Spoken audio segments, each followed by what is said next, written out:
અમદાવાદમાં પ્લેન દુર્ઘટનાની સ્યાહી હજુ સુકાઈ નથી। ત્યાં મહારાષ્ટ્રમાં એક પ્લેન ક્રેશની ઘટના બની છે। મહારાષ્ટ્રના બારામતીમાં લેન્ડિંગ સમયે પ્લેન ક્રેશ થયું હતું। આ પ્લેનમાં મહારાષ્ટ્રના નાયબ મુખ્યમંત્રી અજીત પવાર સવાર હતા। ઉલ્લેખનીય છે કે સૂત્રો દ્વારા પ્રાપ્ત થયેલ જાણકારી પ્રમાણે દુર્ઘટનામાં નાયબ મુખ્યમંત્રી સહિત 4થી વધુ લોકોના મોત નિપજ્યાનો દાવો છે। જો કે ઘટના અંગેની જાણ થતાં જ સ્થાનિક વહીવટીતંત્ર સહિતના ઉચ્ચ અધિકારીઓ ઘટના સ્થળે દોડી આવ્યા હતા। મહત્વનું છે કે ડેપ્યુટી સીએમ અજીત પવાર ચૂંટણી પ્રચાર માટે बारामती જોઈ રહ્યા હતા। अजीत पवार का ये एक्सीडेंट में निधन होना ये बहुत ही दुखद और दुर्भाग्यपूर्ण है।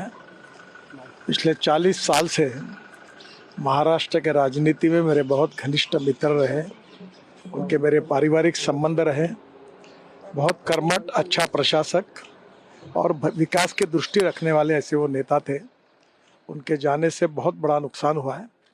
उनके परिवार को भी काफ़ी उनके ऊपर भी एक बड़ा हादसा हुआ है। मुझे लगता है कि भगवान उनको ये जो घटना हुई है इसका दुख सहन करने की ताकत दे। मैं व्यक्तिगत रूप से और पार्टी के तरफ से महाराष्ट्र के इस पुराने सहयोगियों को मैं श्रद्धांजलि अर्पित करता हूँ। भगवान उनके आत्मा को शांति दे, यही ईश्वर चरणों में प्रार्थना करता हूँ। महाराष्ट्र के माननीय उप मुख्यमंत्री श्री अजीत पवार जी के बारे में दुखद सूचना प्राप्त हो रही है। बहुत ही हृदय विदारक घटना है। मैं ईश्वर से प्रार्थना करता हूं कि उनके परिजनों को इस असहनीय पीड़ा को सहने की ताकत दें। उनके अनुयायियों को, उनकी पार्टी के सभी पदाधिकारियों को ईश्वर ताकत दे असहनीय पीड़ा को सहने की। और हमारी तरफ से पूरी संवेदनाएं हैं। हम सब श्री पवार जी के परिवार के साथ ही दुख की घड़ी में खड़े हैं। क्रू मेंबर और जो पायलट वगैरह थे उनकी भी हाँ, पूरा प्लेन क्रैश हो गया है, ऐसी सूचना प्राप्त हो रही है मीडिया के माध्यम से। बहुत ही हृदय विदारक घटना है।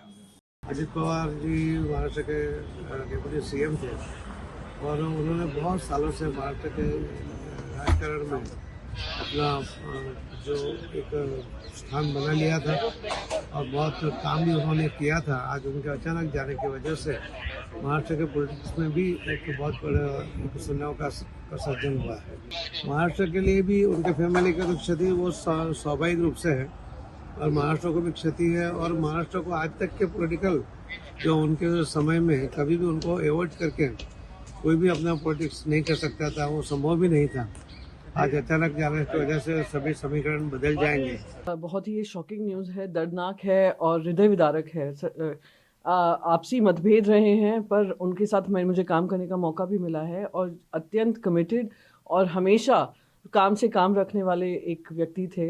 और मैं पवार साहब को, सुप्रिया को, सुनेत्रा जी को, पार्थ को, जय को, सभी को अपनी संवेदनाएं व्यक्त करना चाहूँगी। और वो लाखों करोड़ों जो बारामती वाले हैं, महाराष्ट्र वासी हैं, उन सबको अपना संवेदनाएं व्यक्त करना चाहूँगी क्योंकि वो एक महाराष्ट्र के एक मैं कहूँगी अमंग्स द यंगर लीडरशिप थी और काफ़ी प्रॉमिसिंग लीडरशिप थी। उनका इस तरीके से जाना बहुत ही दर्दनाक है।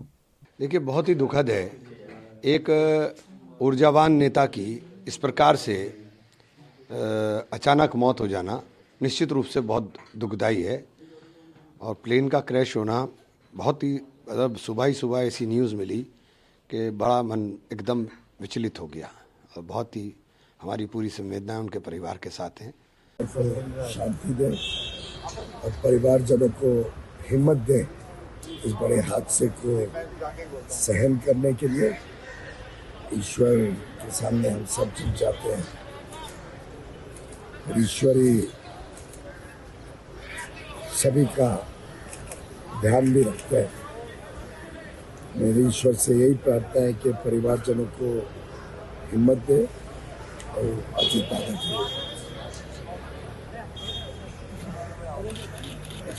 को शांति दे। अजीत दादा को